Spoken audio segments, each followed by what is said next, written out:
Spirit of Deep Sleep, Part 2. What we will see coming, the next play on the world stage, will be the giants, the Nephilim, their offspring, the Rephaim. Also, along beside them, we'll see the insectoids. We'll see the grays, big and small. There's tall grays called engineers, small grays, biological robots. They will bring along with them humans that are super soldiers. Then we'll have the demons coming in and out of portals and stargates. Most people will go crazy. For those with the seal of God on the forehead, for those written in the Lamb's Book of Life, they will be protected and will be the only ones who can fight, which means pray, effectively to have them removed. This is not a conspiracy. It's simply the demonic realm in cooperation with each other. The only time they cooperate is when the battleground is happening. That will be the next phase on planet Earth. First heaven you and I live in. That is our reality on ground level. Now let's start with the basics in spiritual warfare. First is to know we are made up of three parts: body, mind, spirit. Spirit is the number 7307. It is called Ruach. Soul is Nefesh. That number is 5315. Next to know is demons can possess all three parts of us. Different demons for different reasons. So in other words, you can have a demon in your body, a demon in your spirit, and a demon in your soul. Three different types of demons, hierarchies of demons for different reasons. Not just you personally on first heaven, but all of your clones in second heaven. All of your clones in the marine kingdom. All of your clones below the marine kingdom, below the waterways. All of your clones in the abyss. Are we getting a bigger picture now? So I'm just helping you to learn how to pray. In your closet, from your heart. Never pray out loud. If you pray out, demons can't know what your heart or your prayer from your heart is. Even though they're in your spirit and soul, they can't hear that. That's blocked. But if you're praying out loud, they will use the prayer against you. I know your churches are teaching you to pray out loud. I know your pastors are praying out loud. Well, because they are in and of this world. They work for he that is in the world, not for he that is in you, the kingdom within. So there is also another more sinister technology given us to us by the fallen angels. That is called electronic mind control. The government that started this project, they gave that name MK Ultra. It's a whole other kind of trauma that I did experience. So to be safe, I will cover what I know and I've seen so far. The veil over the supernatural is falling down for a reason. It's all promised to be exposed. Right? Remember Nahum 3:5-6. Behold, I am against thee, saith the Lord of hosts, and I will discover thy skirts upon thy face, and I will show the nations thy nakedness, and the kingdoms thy shame. I will cast abominable filth upon thee. I will make thee vile, and I will set thee as a gazing stock. Again, that was written about Nineveh, but nothing new under sun. That will come back around. It's a cycle. It's called the Mazzaroth. It's literally God's clock, and the dark kingdom knows this clock intimately, and it teaches the precept of men against this knowledge. Now that is called the Kundalini spirit, which Satan, being the one and only choir master in all of God's third heaven, which has built-in instruments in his actual body, is in charge for this reason. Rock music is now, for at least 1 hour, in all churches, with you thinking by holding your hands up to Holy Spirit that you're actually worshiping Holy Spirit. You're not. What's happening is the Kundalini, the serpent, is rising in your spine. You are engaging in the Kundalini spirit.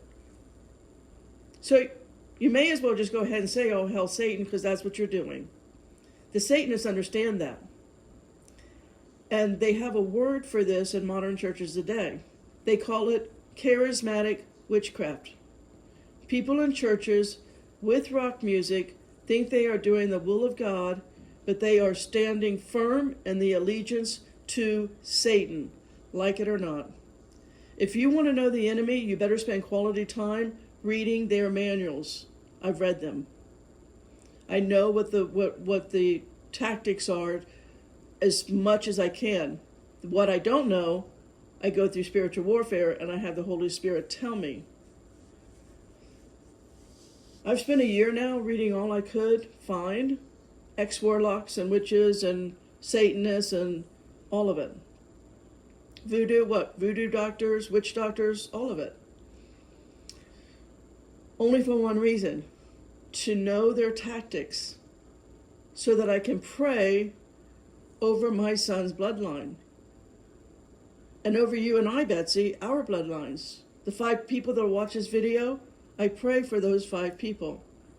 I don't need to know your names. Holy Spirit knows who watches the videos.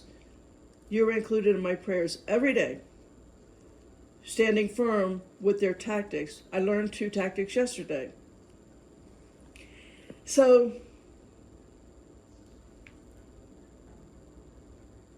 the reason I'm doing this for you and I is I don't want to stand at the throne accused of not testing the spirits. I am not going to perish from lack of knowledge. All gatherings involving music is pure idolatry. It is divination, and the demonic world has legal right to possess you when you're in these settings. Call it church. They love that. Trickery, precept of men and their inventions. Keep in mind, every building on planet Earth is built on unholy land. And that gives Satan legal right to that building and its congregations. Now, do I need to say that again? I think I should. Every building on planet Earth, your house, your church, your school, your doctor's office, your fill in that blank, it is on unholy land. That is to say, it is on cursed land. You got to wrap your mind around that and pray against it. Do you see how far outside of the box you got to go to think like Satan so that you know how to pray against him effectively? I mean, I care about that. I realize the average person doesn't. I get it. I can see from my video views no one cares. So I covered this unholy land part in a video already, but I'm going to repeat it again. Isaiah 24, 5-6. The earth also is defiled under the inhabitants thereof, because they have transgressed the laws, changed the ordinance, broken the everlasting covenant. Therefore hath the curse devoured the earth, and they that dwell therein are desolate. Therefore the inhabitants of the earth are burned, and few men left. That's you and I. You and the 5 people watching the video, that's the few men left. We know better than to assemble. We read in Isaiah 1:13, bring no more vain oblations. Incense is an abomination unto me. The new moons and Sabbaths, the calling of assemblies, I cannot away with it. It is iniquity, even the solemn meeting. You know, iniquity in the concordance means perversion and depravity. It's not just sin, it's perversion and depravity, the calling of assemblies. I know this is an inconvenient truth, I get it. I know. The entire reason that the administration that we had from 2020 to 2024 was to allow the borders to be wide open so that all of the witch, warlock, voodoo, what they call Santeria practitioners It was all, everybody, those millions of people came through, was all for the purpose of Santeria practitioners. That's what that was all about. To come and further build more altars on already unholy cursed land. To come in with their idols, to come in with their ceremonies on a country founded under God. To be shored up with Satan's idols and place millions, if not billions, of demons on our land due to the lessening of abortions. And they continually did divination on our soil everywhere. Again, the Santeria practitioners, call themselves blue witches, blue witchcraft. Couple that with pharmakia, they were known as the devil's mules. That's just the inside story. Once you read all of the Native Americans who were here before the Mayflower landed in November 11th, 1620, you can read this on your own, but when the Mayflower landed, they made their own kind of like constitution. They call it a compact. So while the Mayflower Compact was not an actual constitution in a modern sense, it represented an early example of self-governance in this new world and was seen as a precursor to the ideals of democracy and consensual government in the United States. At that time, giants had already made their way to North America, Rephaim. They were already here, according to the natives, and you can read about, I read them all. I've read all of the natives, not every single one, but the biggest tribes in the north, south, east, west, southwest. All right, the biggest tribes, I read their stuff. I read what they had to say about the giants and how they fought them and what they were building underground. So the natives had to, for their own survival, started making cliff dwellings high enough that the giants couldn't reach up and grab them. That's what the Anasazi cliff dwellings is all about, here in the Southwest, throughout some of Colorado. But the native stories will tell you that in order for the Rephaim to survive, they had to go underground. So the natives actually watched from high atop hills, them having some type of technology that they could bore underground, and they started building all of their cities, all of their dwellings underground. That became their living quarters.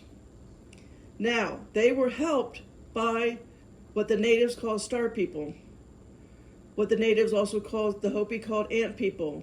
Other native people called them lizard people. It depends if you're reading Hopi versus Comanche versus Cherokee, Choctaw, Iroquois, I can't say that word, Ojibwe. They watched what was going on before this country was ever founded. Before Washington ever came to this country, they knew, the star people told them, that humans would come and colonize on this land, on this country. It would become a country 150 years later, after the Mayflower landed, right? And so they had 150 years to get all of their dwellings in place, the underground cities, under.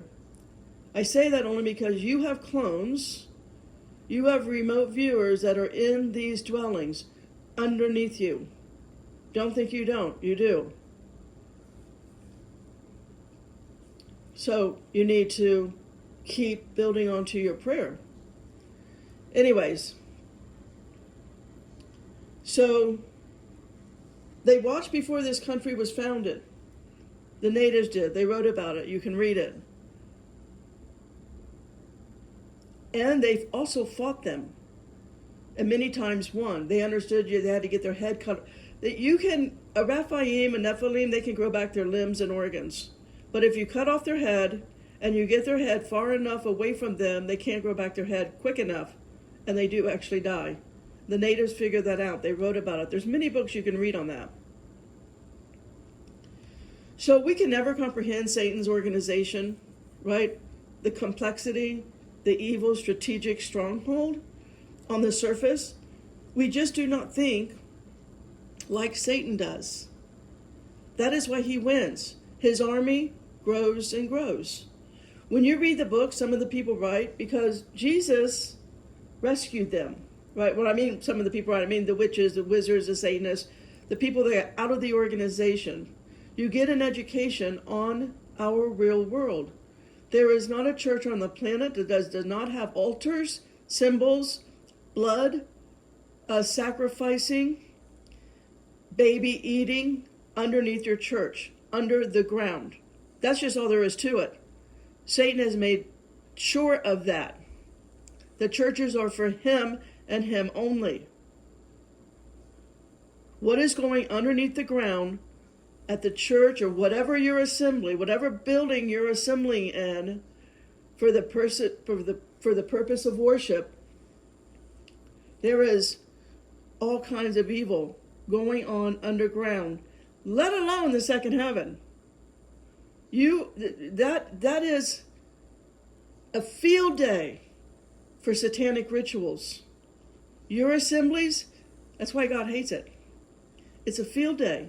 Because you don't know, and you're not thinking about, nor are you praying against, what are they doing in the second heaven clone building above, and what are they doing under the ground? That's the real prayer.